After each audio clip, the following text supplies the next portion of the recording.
তাদের নেতা ইয়াসিন মিজান ও জহিরুদ্দিন বাবলুর নেতৃত্বে সন্ত্রাসী গ্রুপ অস্ত্রশস্ত্র নিয়ে আমাদের শান্তিপূর্ণ কর্মসূচিতে বাধা প্রদান করে এবং সেখানে আমার গাড়ির উপর হামলা করে।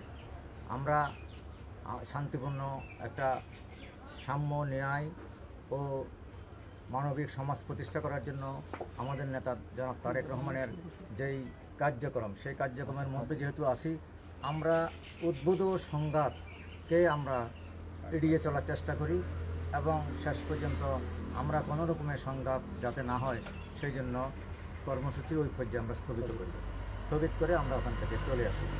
তারা চেষ্টা করেছিল বারবারই আমাদের গাড়ির উপর তারা হামলা করেছিল, গাড়ির উপর আঘাত করেছিল যাতে আমরা সংঘর্ষে জড়াই, কিন্তু তাদের এই সংঘর্ষের এই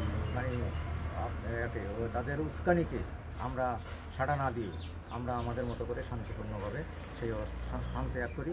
আমরা চাই মিরেশ্বরে একটি শান্তির জনপদ, আমরা নিরাপদ মিরেশ্বরে প্রতিষ্ঠা করার জন্য মিরেশ্বরের জনগণের কাছে অঙ্গীকারবদ্ধ।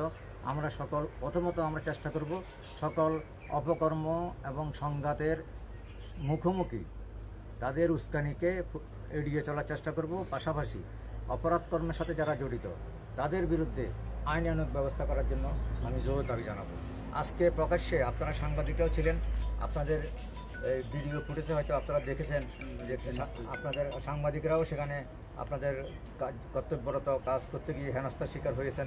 সমস্ত কিছু যে সকল অপরাধ, এই অপরাধের আমরা তীব্র নিন্দা জানাই এবং আমরা যারা এই অপরাধী তাদের বিরুদ্ধে আইনানুগ ব্যবস্থা গ্রহণ করার জন্য প্রশাসনের দৃষ্টি আকর্ষণ করছি।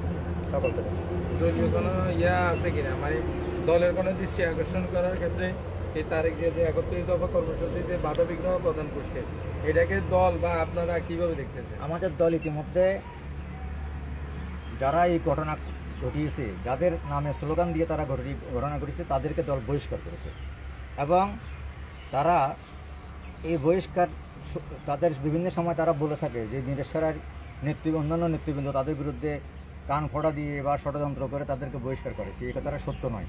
তাদের বিরুদ্ধে দল কর্মকাণ্ডের আলোকে স্বতঃপ্রণোদিত হয়ে 3টা তদন্ত কমিটি করেছে। ওই তদন্ত কমিটির রিপোর্টের ভিত্তিতে দল কঠিন সিদ্ধান্ত নিয়ে তাদেরকে বহিষ্কার করেছে এবং তাদের এই এখনও পর্যন্ত আমরা ভেবেছিলাম যে কুকুরের ল্যাস, একটা কথা আছে, কুকুরের ল্যাস সুঙ্গার মধ্যে রাখলে নাকি সোজা হয় না, সেটা তাদের ক্ষেত্রে আবারও প্রযোজ্য হচ্ছে।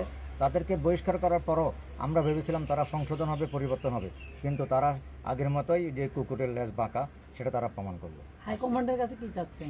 হাইকমান্ড তাদের বিরুদ্ধে তো ব্যবস্থা নিয়েছে এবং তাদের এই অপকর্মের বিরুদ্ধে আমি বলবো হাইকমান্ডের সিদ্ধান্ত ইতিমধ্যে আমরা পেয়েছি।